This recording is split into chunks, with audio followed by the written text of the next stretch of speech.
Friends నేను నిన్న మలేషియాకి వచ్చాను. మలేషియా ఎక్స్ప్లోర్ చేయడానికి ఒక హాస్టల్లో ఉన్నాను. హాస్టల్ మలేషియాలో ఎలా ఉంటుందని మీకు చూపిస్తా.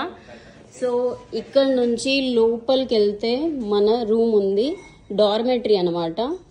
So ladies dormitory. ఇక్కడ మొత్తం 6 బెడ్స్ ఉన్నాయి. ఇటు సైడ్ ఇటు సైడ్ ఇటు సైడ్ ఇటు సైడ్. ఇది నా బెడ్ పక్కకే వ్యూ వచ్చేసి చూడొచ్చు. ట్రైన్ స్టేషన్, మెట్రో వెళ్తుంది, మంచి వ్యూ ఉంది, సిటీ వ్యూ చాలా చాలా బాగుంది. ఇటు సైడ్ రివర్ ఉంది.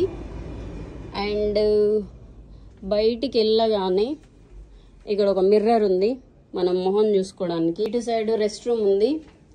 సో ఇది స్పేస్ అనమాట, వర్క్ స్పేస్, మాట్లాడుకోవడానికి, ముచ్చట్లు పెట్టుకోవడానికి. ఇక్కడ లాకర్స్ ఉన్నాయి, ఇక్కడ చెప్పల్ స్టాండ్ ఉంది, అండ్ వచ్చేసి కిచెన్ ఉంది, ఫ్రిడ్జ్ ఉంది.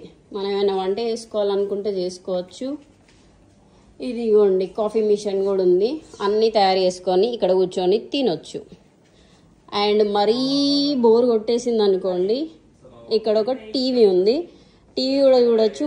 హాస్టల్ పేరు వచ్చేసి బెస్ట్ ఫ్రెండ్ హాస్టల్. ఇది రెగాలియా రెసిడెన్సీ అని పిలుస్తారు. మనకి ఈ హాస్టల్ ఆల్మోస్ట్ $10 పడింది. ఆన్లైన్లోనే బుక్ చేసుకోవాలి, ఆఫ్లైన్ అయితే ఉండదు. ఎవరైనా వస్తే మాత్రం ఇక్కడ స్టే చేయండి. ఒకవేళ వచ్చిన వాళ్ళు ఉంటే మాత్రం కింద కామెంట్ చేయండి, ఓకేనా.